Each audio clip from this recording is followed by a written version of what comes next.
Well, good morning, good morning, good morning, good morning. This is RC Blakes Jr. and I wanted to just kind of break in the day to just kind of give you something to start your day with, if you don't mind. You know, I absolutely love my community, and there's something that actually Lisa sent out yesterday to our community, and it was entitled, if I can get it right, Accepting What I Cannot Change. And powerful email. If you're not on our email list, you need to make certain, getting all this junk off my desk, you need to make certain that you rectify that and get on the email list. But I thought it was something that would really help you today as you would begin to move about your life. Let me see if I can get to it. The first thing she put in here was she talked about learning to seek peace or solace in life by embracing the journey of life through faith. You know, I think that's the biggest piece. If you're going to learn to accept things that you cannot change, you're going to have to learn to live your life by faith. No wonder the scripture says, the just shall live by their faith. Because, just with a show of hands, how many times do you find in life that you're faced with things you literally cannot change? Things that break your heart, things that bring you to your knees, things that just tie your internals into knots. And there's nothing you can do about it. There's nothing in your power to shift anything that's going on, right? That's kind of like a part of the human experience. And so when we get to this place, we have to learn how to accept the things we cannot change, watch this, without losing our minds. This is Mental Health Awareness Month, right?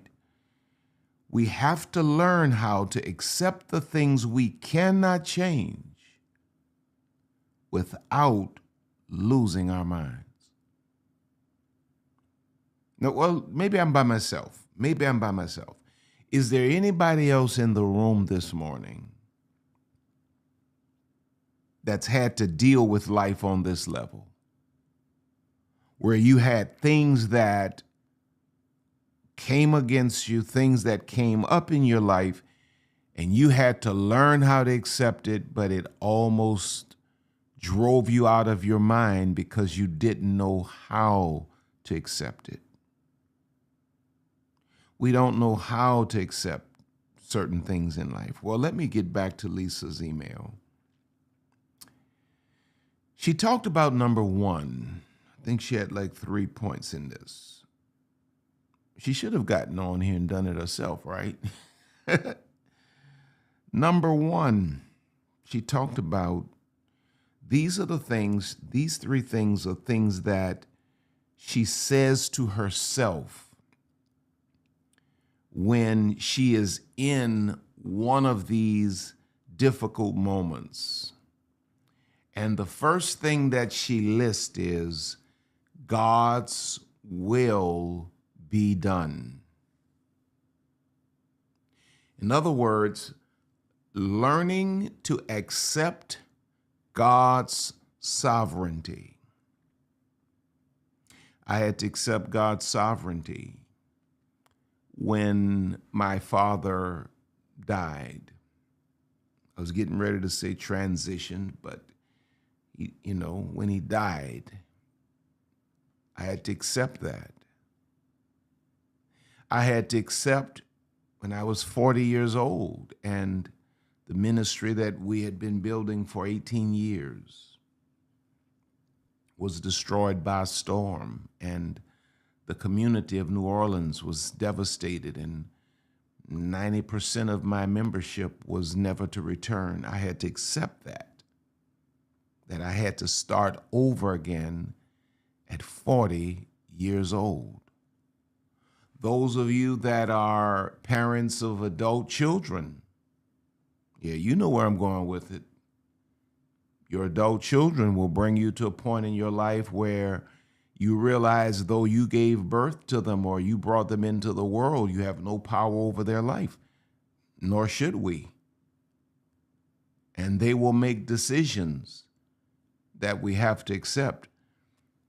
We got to lean into the sovereignty of God. God is the only one that is actually in control.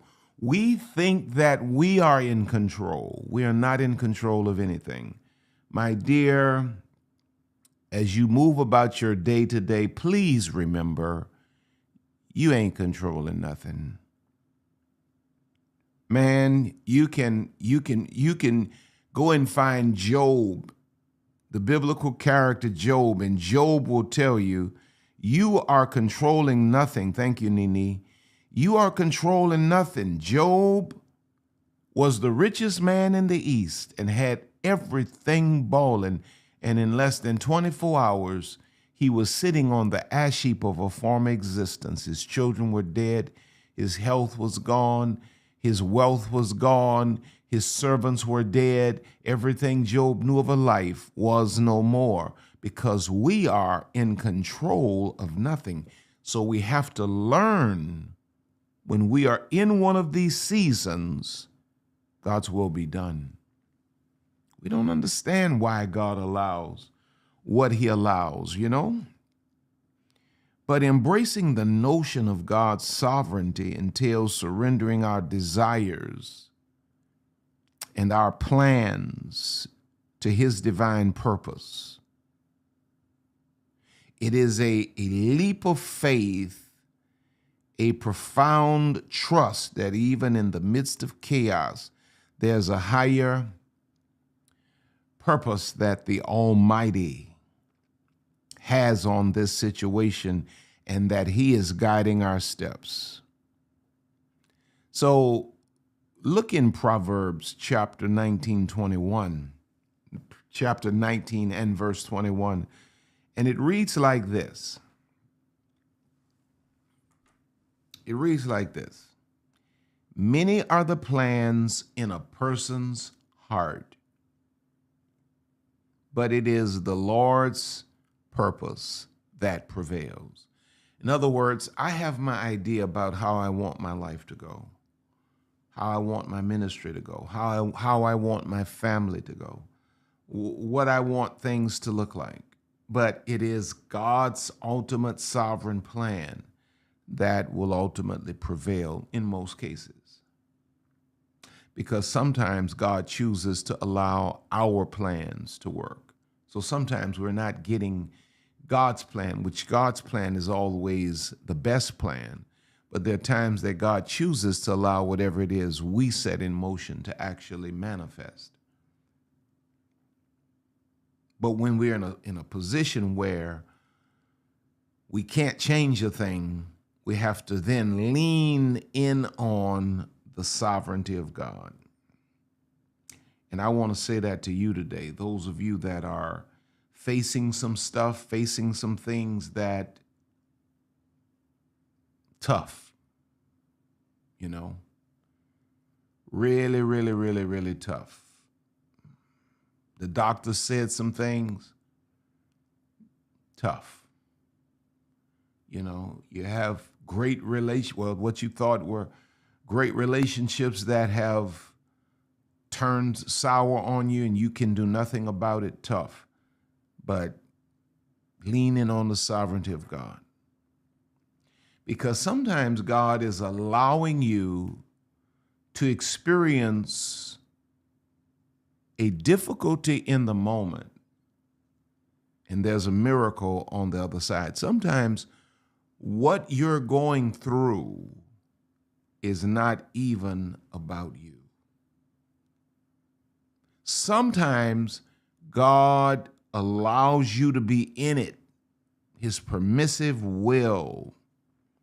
Thank you, glory carriers. His permissive will. Sometimes God allows you to be in it,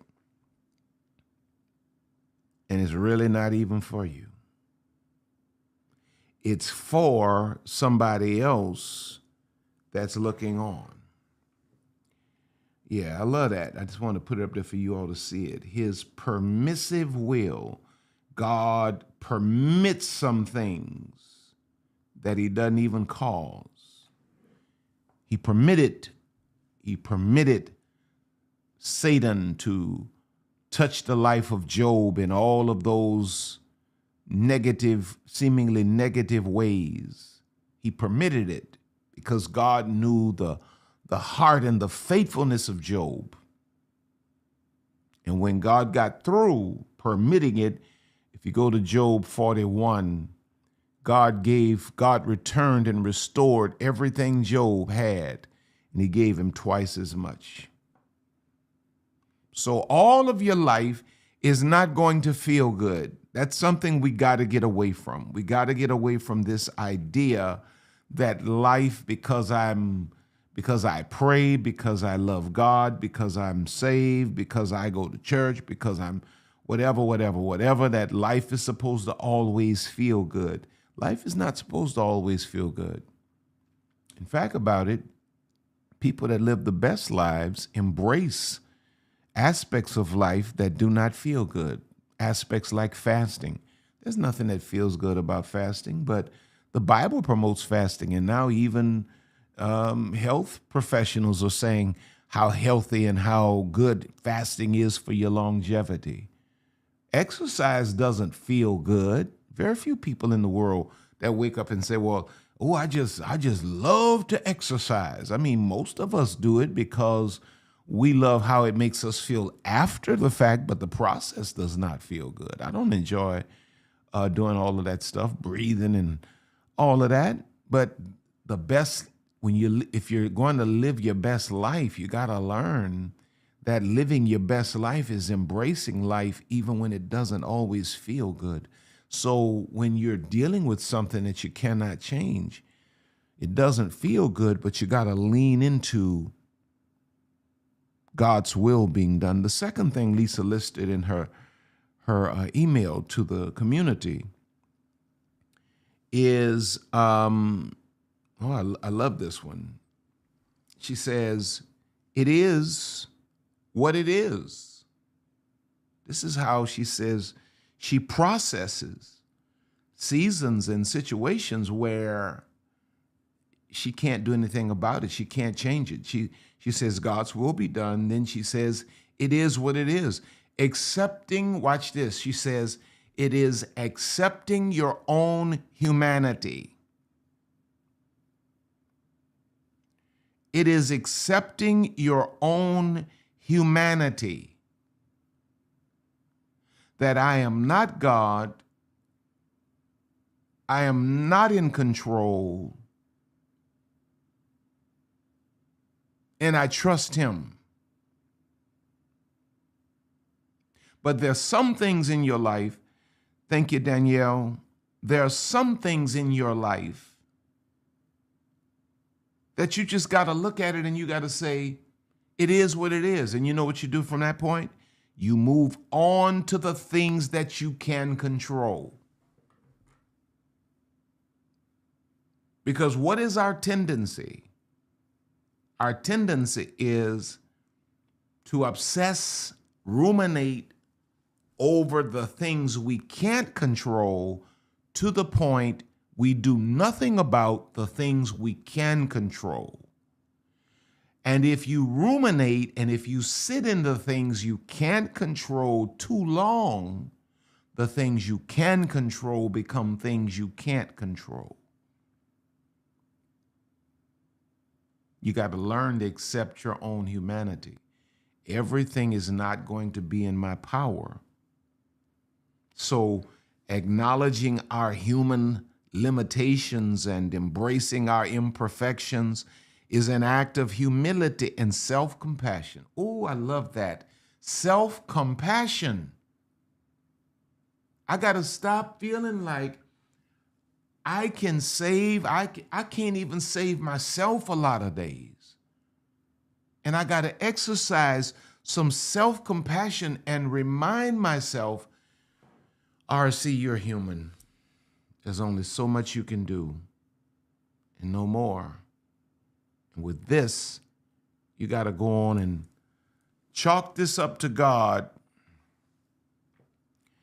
and allow God to step into this, because as far as you're concerned, it is what it is.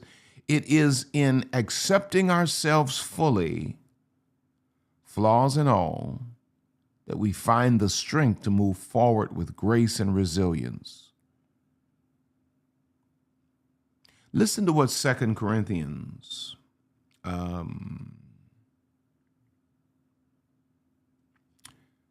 Corinthians 12:9, Pauline says she found it funny when I talked about breathing while trying to exercise. It says, but he said to me, oh, here it is, my grace is sufficient for you, for my power is made perfect in weakness. Now, when you read the full context, Paul was dealing with what he described as a thorn in the flesh, something that came from Satan that just kept beating him up. And he asked God to take it away from him. And God said, no, I'm not going to take it away from you. And then God says to him, my grace is sufficient for you. In other words, I'm not going to take it away from you, but you're going to be victorious in it because my grace is going to be enough for you. My God, I feel Holy Spirit here today. My grace is going to be enough for you. My brothers and sisters, we have to come to this point where we recognize that it is what it is. We have to recognize the limitations of our own humanity.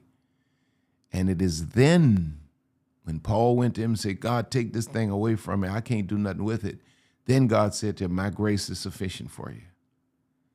When you recognize the limitations of your own humanity, it's then that the power of God will kick in. As long as you're out here with this God complex, trying to be God in the situation, you tie the hands of God. But the moment you come to the conclusion, it is what it is, I'm limited, and this is something that only God can handle if he chooses to do anything about it. And then the third thing that Lisa laid out for us, that she says to herself when she's in situations where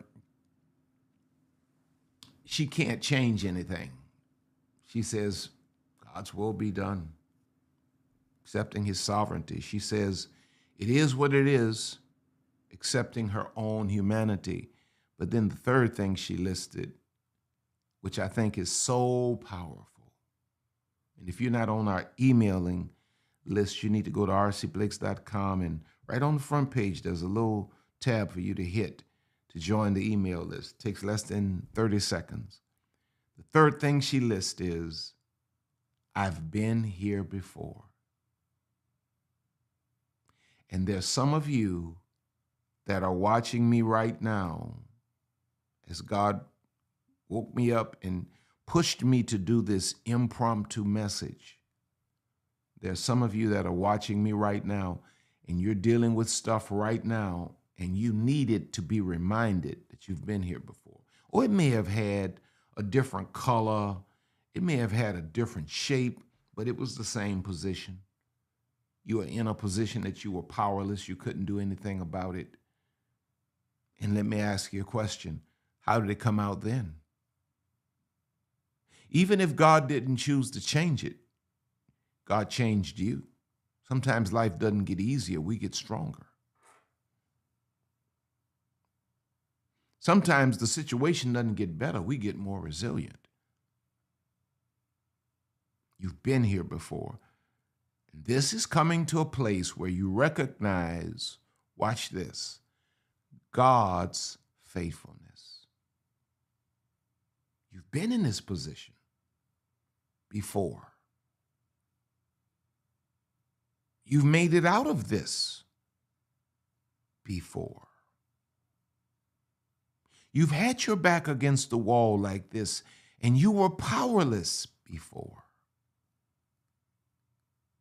Same God that brought you through before will bring you through today. So reflecting on past trials,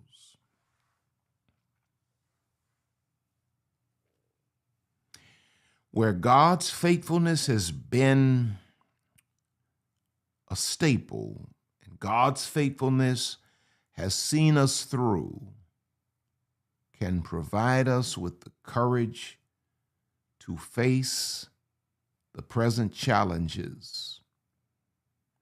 Now, if you look over in the scripture, if you look in Lamentations chapter 3, verses 22 and 23, it says this. We find solace in the words because, here it is, because of the Lord's great love, I'm getting caught up in her email. Because of the Lord's great love, we are not consumed. For his compassions never fail. They are new every morning. Great is your faithfulness. Melissa says, I just stumbled across this on YouTube, a sign. Thank you. Melissa, I agree with you that this is God talking to you, because I had absolutely no plans of getting on here this morning. So this is a sign coming from the throne of heaven that all is well. But going back to Lamentations, he says, because of the Lord's great love, we are not consumed, for his compassions never fail. They are new every morning. Great is your faithfulness. I've been here before. And the faithfulness of God, thank you, Chanel, so much. And the faithfulness of God has seen me through. The faithfulness of God has always brought me through. Right? And so today, as you get ready to move about your day, I want you to remember these things as you deal with stuff that you cannot change. This is how you accept it. God's will be done. It is what it is, accepting the limitations of my flesh. I can't do nothing about this, so I may as well work on the stuff I can. I've been here before. Respecting the faithfulness of God. Now, may I pray for you? Father, today as the people of God have sat to hear what you're saying to us even on this morning, God, I thank you for supernaturally touching them all over the country, and even in other parts of the world that are outside of the United States of America. And God giving them great peace. Yeah, great peace, even over in Africa, South Africa, giving them great peace that they deal with, or as they deal with the things they cannot change. God, give them the grace to accept it. Give them the grace. I bind the works of Satan. I bind the spirit of torment that will come against their minds. I cancel every work of Satan now. And I say in Jesus' name, victory and liberty are your portion. In Jesus' name. Now listen, I love you. I love you, love you, love you, love you, love you. I love you with all my heart. And I want you today to have an amazing day, remembering God's great love for you, and understanding that there's nothing that comes into your life but that God approves. And I speak blessings, and I speak supernatural favor over your lives today. Don't forget to go by the website, rcblakes.com, sign up for the mailing list. And while you're there, check out all of the online programs. Go to Amazon, pick up all of my books. Looking forward to meeting all of you in Egypt in just a few days, really. We're going to have an amazing time in Egypt. In July, I'm inviting you to come and to be a part of my 60th birthday celebration, a formal affair at the Ritz-Carlton here in the city of New Orleans. Yeah. Go to my website, again, rcblakes.com, to get tickets for that. And of course, in August, it's going to be Queenology. I love you. I love you, love you, love you, love you. I want you to have an amazing day. And just know that I'm praying for you. And you are on top. And you are going higher. God bless you. Until next time.